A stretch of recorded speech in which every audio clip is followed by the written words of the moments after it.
In 2026, the entire experience of flying is about to get a massive shakeup. Imagine finally getting free, fast Wi-Fi on your next flight, but also imagine your airline no longer having to pay you a dime for a 6-hour delay that was their fault. This isn't just speculations. Some of these are real, confirmed changes hitting the airline industry, and they're going to affect every single one of us.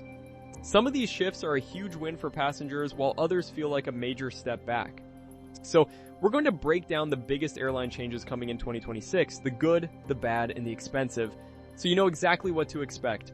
If you aren't a member yet, it's the perfect time to sign up. This is a massive win for passengers and a long overdue change that makes American way more competitive. The official launch is set for January 2026, but the airline has already started testing the service on some flights since early December 2025. You might even get lucky and find it on your flight, as attendants are announcing it during pre-flight briefings, and this is a huge deal. For years, American was a major holdout, charging upwards of $20 for Wi-Fi, while competitors like Delta moved ahead with free service. This move, sponsored by AT&T, will be available on about 90% of American's fleet, specifically the narrow-body jets with high-speed Viasat or Intelsat satellite systems. This covers the vast majority of their domestic routes, meaning millions of flights a year will now have this perk. There is a small catch though. For now, most of their wide-body jets used for long-haul international flights are excluded as they use a different system.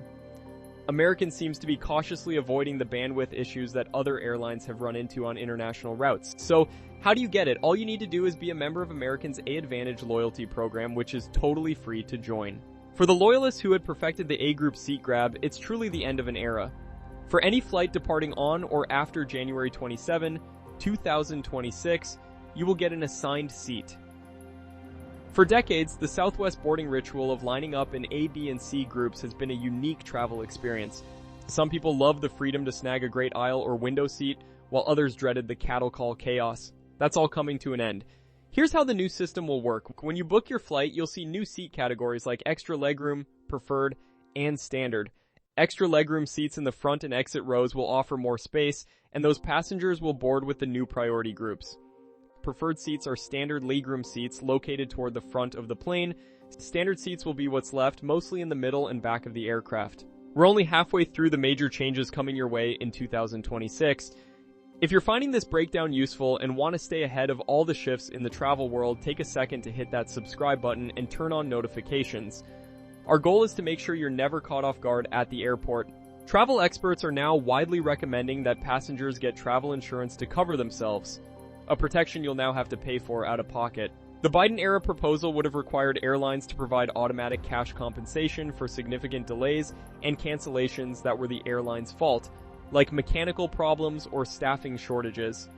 The proposed payout was pretty substantial, ranging from $200 to over $775, depending on how long you were delayed. This would have brought U.S. passenger rights much closer to the strong protections in the European Union. However, in late 2025, the Trump administration formally scrapped this rule, calling it an unnecessary regulatory burden. So what does this mean for you? It means in 2026 and beyond, airlines have no federal obligation to pay you for your time when they cause a long delay. Your right to a full refund for a canceled flight is still intact if you decide not to travel, but for delays, you're back to being at the mercy of individual airline policies. Instead of guaranteed cash, you'll likely be offered meal vouchers or maybe a small travel credit for future use, if you're offered anything at all. This is happening just as travel demand is surging.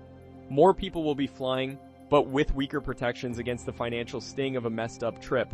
These kinds of shifts show how airlines are always optimizing their networks, which can either open up new travel possibilities or close the door on old favorites. Airlines are constantly reevaluating routes, which leads to both cuts and cool new expansions. For example, American Airlines is launching a major international expansion with new non-stop flights from Philadelphia to Prague and Budapest, and from Dallas to Athens and Zurich. Other airlines are also adding exciting new trips. United is adding a slate of new routes from Newark to cities in Croatia, Italy, and Spain. Delta is also launching a new daily service from Los Angeles to Hong Kong, and for the first time ever, you'll be able to fly non-stop from the US West Coast to Africa, with a new Royal Air Maroc flight from Los Angeles to Casablanca. Meanwhile, some budget travelers might feel a squeeze depending on where they are. In Europe, for example, some low-cost carriers have threatened to cut flights in protest of new aviation taxes. Finally, while the changes we've talked about are locked in for 2026, they're part of a bigger evolution in air travel. Several other trends are picking up speed and will likely become more common. Airlines are using artificial intelligence for dynamic pricing more and more, meaning your ticket price can change by the minute. Expect to see more airports rolling out biometric boarding where your face becomes your boarding pass.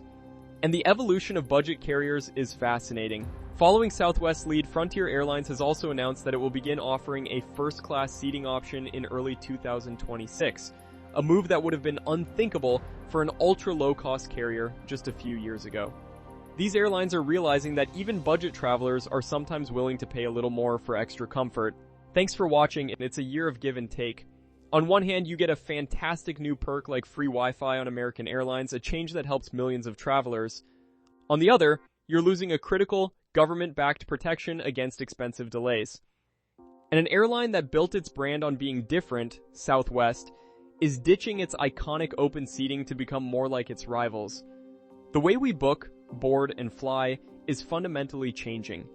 The perks are getting better, but the safety net for when things go wrong seems to be getting weaker.